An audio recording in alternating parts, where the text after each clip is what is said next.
while we still can't get the Mini Aceman and the new electric Mini in the US, we can learn a little bit about these incredible looking cars, and Mini has finally provided us some footage of these vehicles. This is the 2026 Mini John Cooper Works Aceman, and as you can see, it looks incredible in British racing green. Me personally, I'd like to see it with a white roof or even a red roof, but this vehicle just looks really, really good. I think this car would have been a better spiritual successor to the Countryman than the current Countryman, but while the current Countryman is an incredible car, this thing I think is just really, really cool. So we're gonna dive into some of the performance specs on it and some of the details and just share these cars with you. Now, if you don't like British Racing Green, I will have a music only version of this video with the chili red version that they shared later in the week. But in the meantime, let's dive into this car.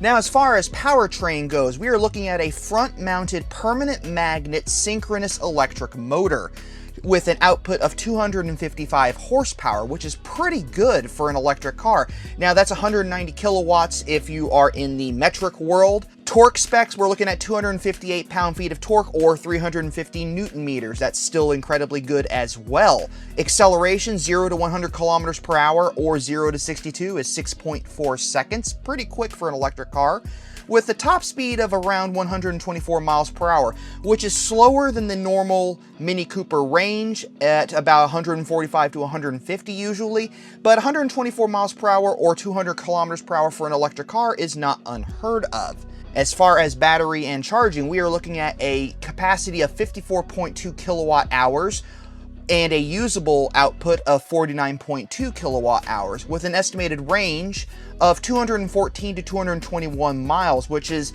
really good compared to the previous generations of the electric Minis where they were around 110. So pretty nice setup there. With an AC charging, 11 kilowatt Type 2 connector, DC fast charging up to 130 kilowatt hours, and 10 to 80% DC approximately 31 minutes, which is pretty good. That's basically the equivalent of a rest stop when you're on a trip. Now, as far as dimensions go, we are looking at a 161.2 inch length with a 69.1 inch width, a height of 59.6 inches, an overall wheelbase of 102.6, and a curb weight of 3,898 pounds, which is pretty heavy as far as a hot hatch is concerned, but as far as a four-door crossover, pretty decent.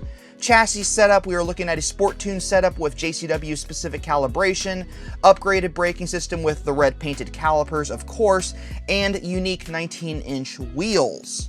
As far as the interior goes, we have an infotainment of 9.4-inch circular OLED touchscreen, which we have in all the current Minis, running Mini Operating System 9, with the voice assistant Hey Mini voice control with augmented reality navigation as well. Interior materials are, of course, sustainable and recycled materials, including leather-free upholstery, otherwise known as the Veskin.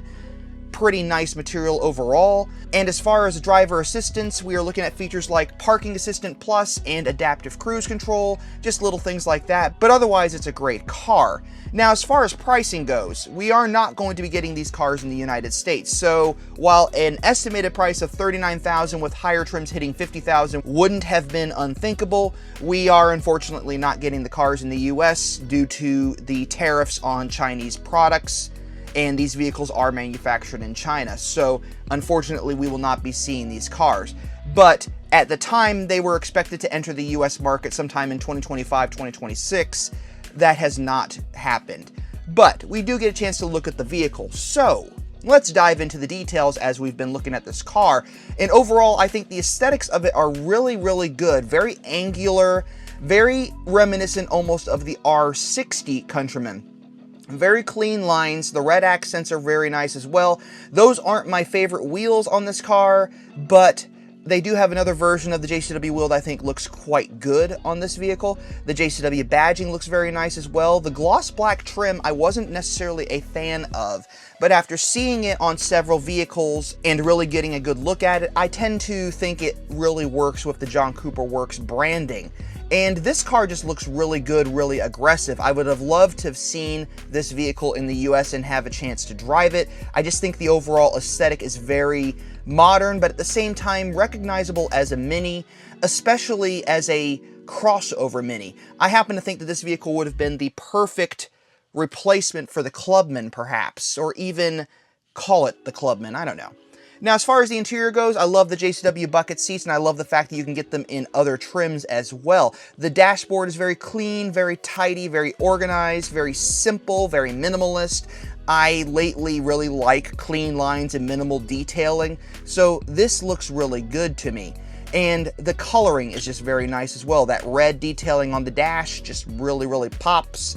The smaller steering wheels I happen to really be a fan of because I think they're much more tossable as far as driving goes. Just a great overall feel when you're driving the car. I'm not quite sure how the leather straps work on the dashboard, but they did it and we're gonna roll with it. But I think the overall aesthetic of the car is very good, very clean. Like I said, I like the boost feature on the paddle shifters. We don't have a manual transmission anymore, but we do get some features that allow the cars to be fun. The red stitching on the steering wheel and all that great stuff. As far as the back seat goes, I imagine this fits a little bit more comfortably than the four-door hardtop version, but the feel very much reminds me of the R60 Countryman. So overall, I think it's a great vehicle. Thanks for watching. If you like what you see, check out more content on this channel, and I will see you all in the next one.